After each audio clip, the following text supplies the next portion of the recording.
Okay, you are here with Dr. Annette Feravich. I don't think we saw our logo. Oh, no, there it is. There it goes. Okay. And we are reading the book by an anonymous author called Letting Anna Go. So good. So good. Because it's about me, at least in some part. Saturday, June 16th. It's a 9-hour drive to Lake Powell. Jill's dad rented an SUV so large, I'm not sure how we're going to make it without stopping for gas every 29 miles. Rob and Jack were firmly ensconced in the very back seat when they rolled into our driveway this morning at 5:55 a.m. They were both wearing noise-canceling headphones, and their faces were obscured by flat-billed baseball caps with NBA logos and gold stickers proclaiming the size still affixed to the bills. They looked like extras from a music video. Jill was comatose in one of the captain's chairs. She gave a grunt and tried to smile when I opened the van door, but it was half-hearted at best. I'm pretty sure she was asleep again by the time her dad pulled out of the driveway. Mom worked last night to get some overtime, so I tiptoed into her room and kissed her on the cheek at 5:45. She stirred and muttered something about waiting 20 minutes after I ate to go in swimming. I giggled and whispered, "I love you. I'll text you when I get there." Susan and James, Jill's parents, are as awake as I am. Her dad smiled like a news anchor when he tossed my bag behind the seats where Rob and Jack were sleeping. He said Jill was really jazzed that I could come. Jazzed. I don't think Jill has ever been jazzed about anything, or if she had indeed felt jazzed, she would most certainly never have used that word. Still, I couldn't help smiling when her dad said it. When we were all settled in, he leaned over and kissed Susan on the lips, maybe a little longer than was necessary, then glanced into the rearview mirror and said, "Head him up, move him out," as if he were a cowboy. Jill groaned and readjusted her angle in the seat. The boys behind us remained silent, slack jawed, and completely indistinguishable. Susan rolled her eyes and smirked, then turned back to me and sighed, "Can you believe this guy?" I thought about my own dad. I thought about how clever and funny and charming he could be, and how more often than not he was none of those things, like he was purposefully keeping it from us when my mom was in the room. It made my stomach turn with a familiar wincing pang, a longing for some of the dome and dashboard lights. Her platinum blonde hair had been flat ironed and twisted up. She looked a lot like the wife of that old guy who ran for president a few years back. Lean and pretty, but somehow pointy around the edges. My mom's edges are all soft and full. Armrest to my right, and how'd we stop for a bathroom break and coffee and snacks around 10. Told me to just let her know if I needed anything, and in the meantime to try and relax and get some sleep because we had a long drive ahead of us. It was not entirely unlike the speech a flight attendant gives before the plane takes off, and I almost expected her to explain how to fit the metal buckle of my seat into the latch and what to do if we experienced an unintended loss of cabin pressure. I tried not to compare her to my mom anymore, but it was difficult. My mother's instructions upon leaving for any sort of journey forth into the world typically consisted of the words, "Hurry up, we're late." But Susan impresses me as someone who has never been late, or hurried, or wrinkled, or flustered, or held her breath to zip her jeans, or arrived with a shiny forehead ever in her life. It's no wonder James kisses her like he does. The sun has turned the sky above the highway the color of the forest fire.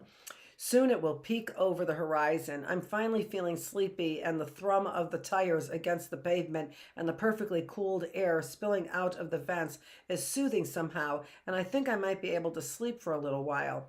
I feel my whole body beginning to relax. I guess I didn't realize how tense I've been at home. There's a warm ease about sinking into this leather seat. Somehow I know I can close my eyes here and be safe even though we're speeding down the road at 80 miles per hour. As long as I'm here with James at the wheel and Susan riding shotgun, I don't have to worry. Everything is clearly under control. Later, we're here. Finally, Lake Powell is the most amazing thing I have ever seen. I'll write more about that later. Anyway, we rolled in around 4:30 p.m. and went to the place where our houseboat rental was waiting. James signed some paperwork and then we all loaded our stuff on board. Jill's parents have the master stateroom on the lower level. Jill and I put our bags in one stateroom on the main deck and Jack and Rob took the other. But Jill says the guys usually sleep on those big cushions on the upper deck under the stars. I just wanted to write that we got here. I'm not sure why, but I feel this anticipation in my chest, an energy I'm not sure what to do with. I'm trying to figure out if I'm scared or excited. Maybe both? The motor just roared to life and the boys started whooping. Jack poked his head in the door. He has changed into a striped tank top and board shorts and says I should put down my pen right this second and come to the upper deck or I'd miss my first sunset on the lake. Later, Jack was right about not missing the sunset. I followed him up the stairs to the top deck. We stood at the rail next to Jill and Rob. The engine was loud and the vibrations made my feet hum as the wind whipped through my hair. Jill smiled at me and I pushed my sunglasses up on my nose. Slowly, Jill's dad maneuvered the boat out of the cove and around the side of a sheer rock cliff that glowed the molten color of hot lava. As we made the turn, I saw the sun blazing low on the water's razor edge. Fiery beams shot toward us across the flat surface of the lake, smearing orange and red across a bright blue summer sky crowned with clouds the color of royalty. It took my breath away. I felt the radiant heat flash across my face and bore into my skin. My eyes watered at the brightness and the beauty, and Jill must have heard me gasp because I felt her hand over mine on the rail. Rob stood on the other side of Jill, and I felt him brush my shoulder as he placed his arm around Jill's shoulder. We watched in silence, the wind on our faces as the sun began to sink below the cliff line, almost as if someone had flipped a switch. As the four of us stood there, transfixed, I felt Jack's bare arm brush lightly against mine. I caught my breath again, but didn't dare look at him. I felt my arm tense as he leaned against the rail, but he didn't move away, and I relaxed into him ever so slightly. As the sun dropped out of sight completely, we made our way into the middle of the lake and heard people on two other boats in opposite directions far across the water, clapping and cheering nature's fireworks. Rob and Jill joined in, and we heard James whistling at the wheel one level below. Jack didn't move his hands from the rail to clap, and I didn't either. My heart was beating fast as I stared out across the purple sky, bruised from the blistering glory of the sunset. The buzz of the engine that I'd felt in my feet spread across my entire body, emanating now it seemed, from the muscles of Jack's arms, taut and warm against my own. No one was looking when he leaned closer and whispered two words in my ear, "So beautiful." I nodded and started to tell him it was the prettiest sunset I'd ever seen, but when I turned to face him, he wasn't looking at the sky. I felt my cheeks flush, and I was suddenly glad I'd put on my sunglasses. Jack's eyes were kind and full. I tried to will my tongue to work, but I couldn't move or speak until finally Susan peeked her head over the top step of the upper deck and called to all of us, "Who's hungry?" Sunday, June 17th. Last night at dinner, we all helped Susan unload the coolers and boxes of food we picked up at the grocery store near the marina.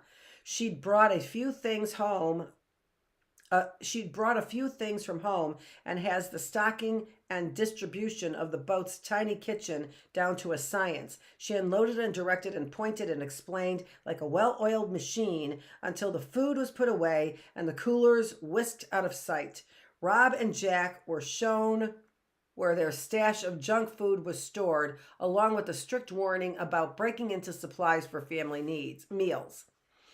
To that end, a menu has been posted on the refrigerator. It's laminated, just saying Susan is one of those women who has her own cooking show. It maps out food for the week, and I saw we'd be docking at a couple of restaurants along the way for dinner. The menu also stipulates which meals Jill's parents will be cooking and which ones will be do-it-yourself affairs. This mainly happens at lunch. Jill explained that those are times when we'll all just make sandwiches out of deli, turkey, or salads from the fresh organic romaine Susan brought in a cooler from home. Jill also noted that Jack typically consumes his own body weight in Twizzlers and Lucky Charms. How do you guys eat so much and not gain a single pound? Anyway, after we got the kitchen unpacked, James fired up the grill, and Rob and Jack were put in charge of flipping burgers and turning hot dogs. It was your basic cookout, except Susan and James had flutes of champagne while grilling and white wine with dinner. There were bottles of Pellegrino and Mexican Coke. No corn syrup, Susan said with a sniff, for everyone, and disposable silverware that was actually silver. Even the plates and napkins were thicker and more absorbent than the crinkly paper and styrofoam my mom usually buys. We are sitting on the top deck. There is a table that folds up next to the beach seats around the railing. I'm sitting on one of them now, writing this, while Jill tans on one of the big cushions that stow away in cabinets but are big enough to sleep on. Jack and Rob slept up here last night. Jill was secretly thrilled when Rob tried to get her to sneak up after her parents went to bed. Rob, come on, it'll be so romantic under the stars. Jill, until my mother catches me and tosses you overboard. Rob, I'm a good swimmer. I'll risk it. Jill had to laugh and went back to, sipping Pellegrino. I swear that's all she consumed last night. It might be all she had yesterday, period. I realized she took a hot dog with no bun and cut it up into tiny pieces and pushed it around the big pools of ketchup and mustard. She fed a couple pieces to Rob, who remarked that her plate looked like a battle reenactment, but I'm pretty sure she didn't actually have anything to eat at all. And come to think of it, when we stopped for coffee and lunch and snacks for the guys on the way out here, Jill always ordered a drink, but I can't remember her actually eating anything. At Starbucks, she got a venti iced coffee with 2 Splendas and poured a dollop of non-fat milk into it. The thing is, she's still on a phone checking calorie track at least once an hour, and I'm curious, what is she keeping track of? I know she's really working hard in ballet, and last night her mom mentioned seeing Misty Jenkins and her boyfriend Todd when she was coming out of the grocery store back home. Jill rolled her eyes and moaned. Jack, what? I will not dance behind her in the Nutcracker one more time. Rob, my sister says she has a mustache. Last week, Misty came into the salon where I worked and had her lip and cheeks and arms waxed. Her arms? That's one hirsute? Hirsute. Ballerina. Hirsute? Rob laughing. You think your vocab quizzes were hard this year. Just wait till Frau Schroeder gets a hold of you this fall. Jack, you'll beat Misty out for Clara this fall, sis. I know it. If I don't, I'm not dancing. Susan, well, you've never been in better shape, honey. Me, no kidding. You haven't eaten a carb since Christmas. Susan, you know they say that carbs are killing us. Rob, stuffing an entire brownie into his mouth. Bring it on. James, you deserve to be Clara because you're a fantastic dancer. Just because that girl is a stick figure doesn't mean she can sell it. Jill, thanks, Daddy. Susan, raising her Chardonnay. To Jill in the role of Clara. Rob, and to mustachioed Misty. She'll make a great sugar plum Harry. Everybody laughed and drank, and then Jill excused herself, headed in the direction of the bathroom down the stairs from the top of the deck. As she went, I saw the glow of her phone on her face. Jack just climbed up the ladder on the side of the boat and told me I should jump in. Maybe he's right. I've been sitting here writing while he and Rob jump off the top of the boat into the water, then climb back up. Jill is lying here with her darkest sunglasses on, pretending not to pay any attention to Rob, but I know she's watching him. He and Jack are both already completely tan from the pool, and as they climb up the ladder, their board shorts cling to their legs, pulling their waistbands lower and lower. And, well, frankly, it's distracting. Later, Jill brought a scale onto the boat. I repeat, a scale on vacation. We just went downstairs to get more sunscreen and water. I went into the bathroom, and when I came out, Jill was standing on the scale in our room. Me, what are you doing? Jill, looks down at scale. Back at me, blinks. Is this a trick question? Me, you brought a scale with you on vacation? Jill, my body doesn't know it's on vacation. It doesn't magically stop turning calories into pounds because we're on a boat for a week. Susan poked her head in the door at this precise moment. She went up to the roof deck, holding a bottle of water and a paperback book with a very shiny cover, all legs and sunscreen and visor and sunglasses. She smiled at us, then asked Jill how things were coming along. Jill, doing well, holding steady. Susan, I'm very proud of you, Jill Bean. Jill, every time you call me that, I die a little bit inside. Susan, laughing. You'll always be a little bean, darling. I'm glad to see you fighting for what you want. That Misty doesn't stand a chance. Susan turned to leave, then stopped and looked back at me. And you are a good friend, Jill. Jill tells me you've been keeping track of your calories too.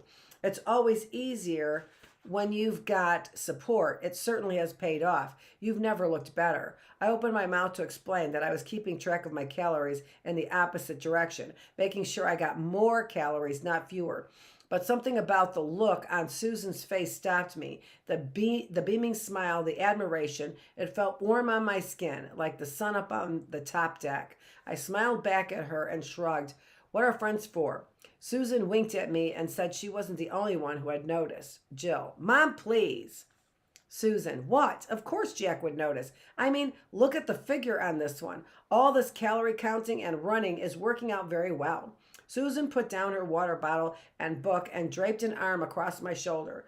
She said she knew things must have been hard around home lately. I didn't really want to think about what was going on with my parents, much less talk about it. But Susan has this way of looking at you like you're the only person in the world who matters. Something about her smile makes you want to tell her everything. She should be a talk show host or a detective. Me. I guess heartbreak is good for the abs. Susan, laughing. That it is, sweetheart, that it is. But you hang in there and keep doing what you're doing. All that baby fat has disappeared, and if you keep at it, you'll be turning every head in the hallway come fall. Jack will have his work cut out for him. Jill must have seen me blush because she stepped off the scale, handed Susan her book and water, and began pushing her out of the room. Susan, laughing. Okay, I'm going. Once she was gone, Jill turned to me and apologized. Jill, sorry about that. Me, it's not a problem. She was just being sweet. Jill, I haven't lost a single pound in the last 2 days. Me, is that a problem? Jill, yes, I've plateaued. You, on the other hand, look fantastic. When was the last time you weighed yourself? Me, not since our chocolate chip IHOP debacle. Jill stepped off the scale and pointed to it. I sighed and stepped onto the square glass platform. The digital display flickered, then froze at 126.7. Jill screeched. Jill, I can't believe it. You've been practically gorging yourself to keep running. Me, not so much lately. I haven't been hitting my calorie goals. I'm supposed to eat at least 2,500 to 2,800 calories on days I run, and 2,000 to 2,500 on days I don't.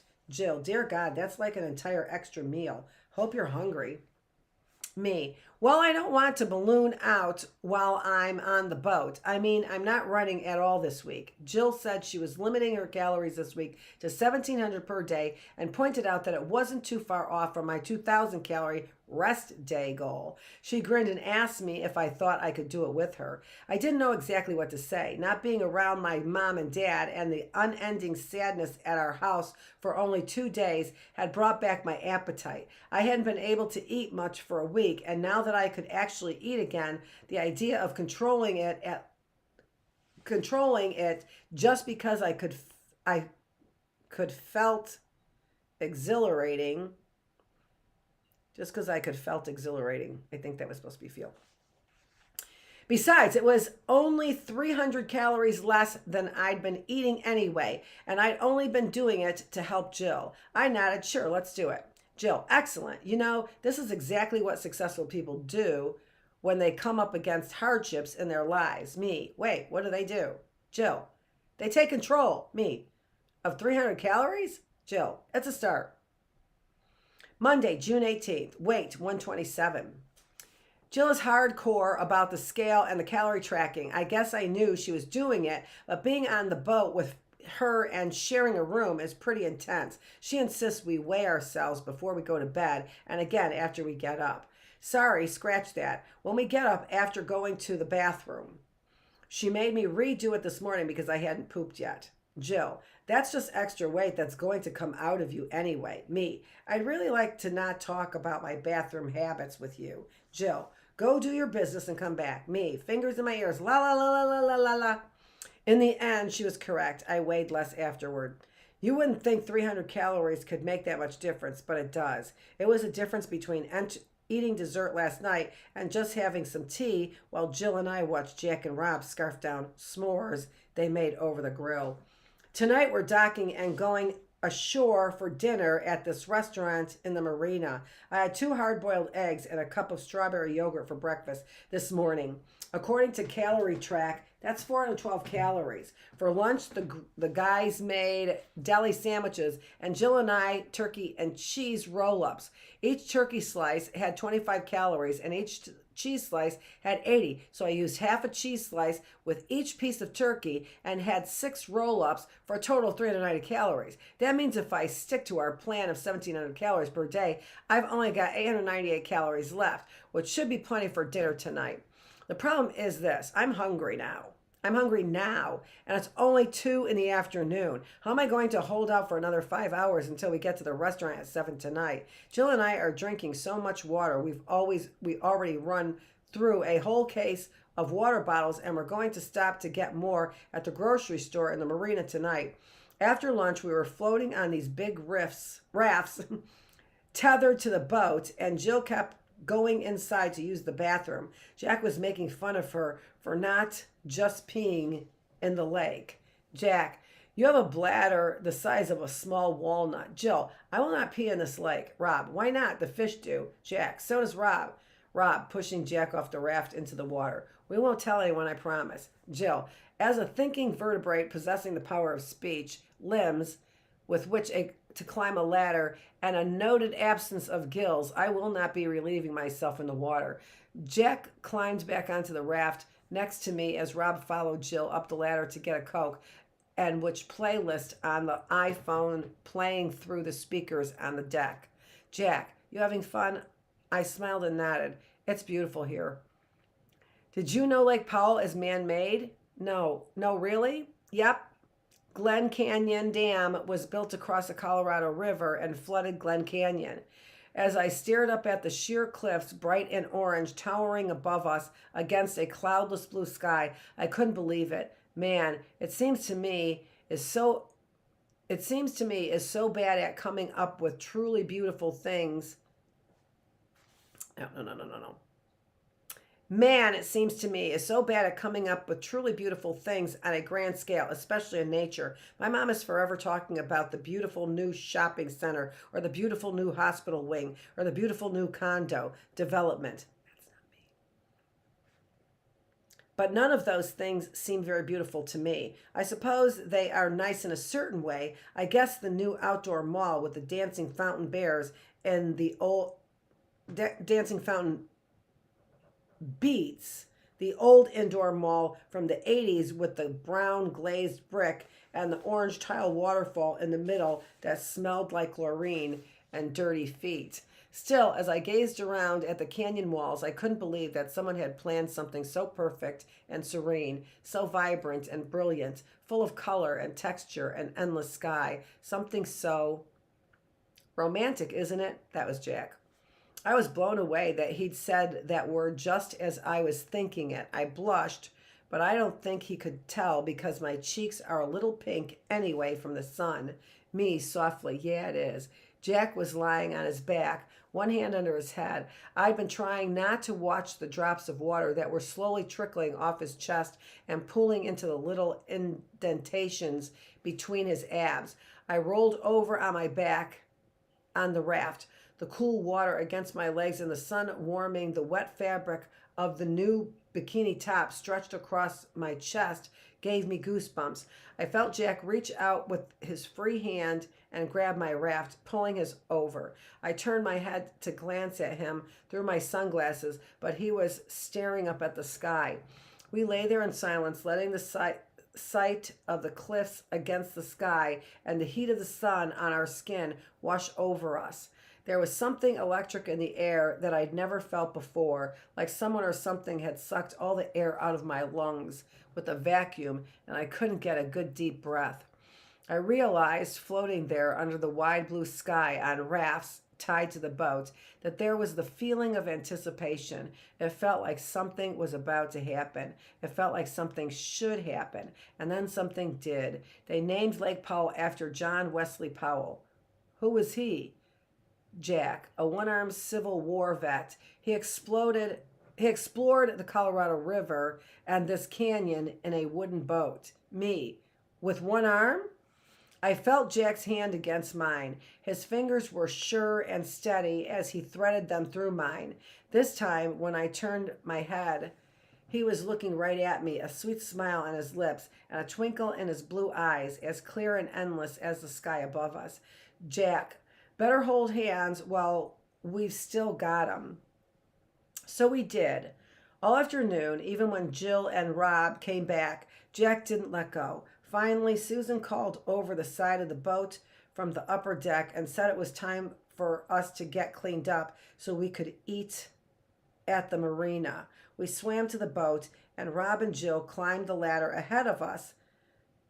Jack asked if I would be his date to dinner. I told him yes. Now I have no idea what to wear. Jill is in the shower, and I've dumped both of our bags onto the big bed in our room, and I'm trying to find the right top. Thank God Jill told me to bring a skirt. It's a white mini that's perfect for summer. Not too short, but looks good with sandals. I got a new top that ties behind my neck. It's the color of a tomato. Jill swears it makes my blue eyes pop. As soon as she gets out of the bathroom, I'll wash my hair and survey the sun damage. Hopefully my face isn't too red. I don't want to look like a lobster in this shirt. I just realized I'm writing about what outfit I'm going to wear. I swear, one cute, sweet guy holds my hand and suddenly I'm that girl. I'm going to let myself be excited because I am. I want to not worry about my parents' love life. I want to have one of my own. All righty, that is awesome. We'll be going to Tuesday, June 19th, weight 126.5. Okay. We're about a quarter of the way done with the book. All right, this is Dr. Annette Feravich. Thanks for joining me here in the reading room, where we are reading the story letting Anna go. All right, thanks. All right, okay.